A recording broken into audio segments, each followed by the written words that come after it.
The greatest friend and foe of a human is his own mind. The greatest friend and the greatest enemy of a person is his own mind.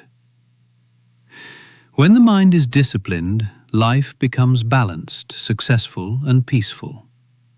But when the mind is uncontrolled, the same person becomes confused, miserable, and unsuccessful.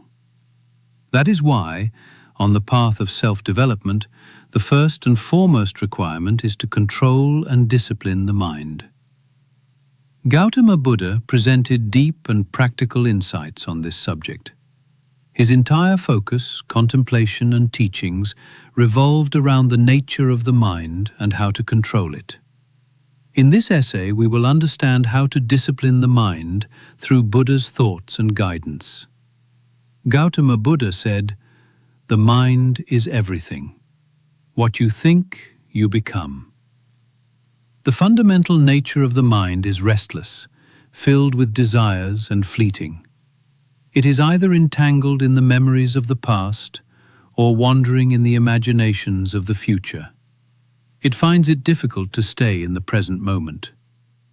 Buddha's first instruction is that we must observe, recognize, and understand our mind.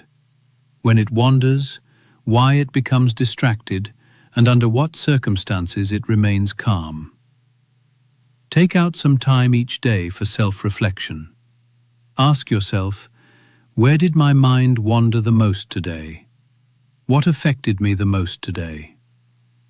Understanding the mind is the first step to mastering it. Buddha taught his followers the practice of vipassana meditation. Meditation is the process where we observe our breath, thoughts, and emotions without reacting. Just as a second arrow wounds a man already injured by the first, careless thoughts bring further suffering to the mind. Through meditation, we learn to recognize the flow of our thoughts, learn to control them, and gradually reduce the mind's restlessness. Practice meditation daily for at least 10 to 20 minutes. Sit in a quiet place and observe your breath, without changing it, without holding it. Whenever the mind wanders, gently bring it back. Meditation is training for the mind. It is the foundation of discipline. Buddha said, "Craving is the root cause of suffering." The mind constantly runs after desires, tasty food, comfort, respect, or material pleasures. The fulfillment of these desires is the root of its instability. Not every desire can be fulfilled, and even if they are, new ones arise again.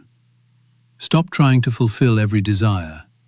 Each day, deny or postpone at least one unnecessary desire. Gradually train the mind in contentment and simplicity. When the mind understands that it doesn't need to react to every temptation or craving, it becomes automatically disciplined. Buddha gave great importance to right intention, samyak sankalp, and right view in his Eightfold Path. This means positive and realistic thinking, viewing situations with a neutral perspective, adopting a mindset free of attachment, aversion, ignorance, and delusion. If the mind stops reacting to everything and starts seeing things as they truly are, many problems disappear on their own. In such a state, the mind becomes calm and disciplined. Begin each day with positive thoughts. Before reacting to any negative situation, pause for a moment. Ask yourself, is this more important than my peace of mind? Buddha's own life was a symbol of discipline. He rose at a fixed time, ate, taught, and meditated according to a schedule. He established Vinaya rules for monks, guidelines that determined time, limits, and restraint for every activity. Wake and sleep at a fixed time. Plan your day in advance. Set time limits for each task. Daily routines shape habits, and habits bring stability to the mind. Buddha taught that speech and actions affect the mind. If we speak harsh words, hurt others, or behave dishonestly, our own mind becomes disturbed.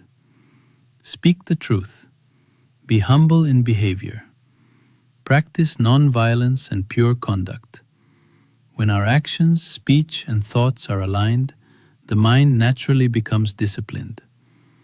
According to Buddha, there is no shortcut to conquering the mind. It is a continuous practice. The mind will often revert to old habits, but we must not give up. Drop by drop, the pot is filled. Small efforts each day bring great transformation. So remember, consistency is the key to success. Keep trying even after failures. Bringing the mind into the here and now is the greatest discipline. In Buddha's teachings, mastery of the mind is the first step to self-realization. He taught that we must observe the mind, direct it consciously, control desires and reactions, and walk the path of mindfulness, restraint, and morality. A disciplined mind not only brings success, but also fills life with lasting peace, balance, and compassion.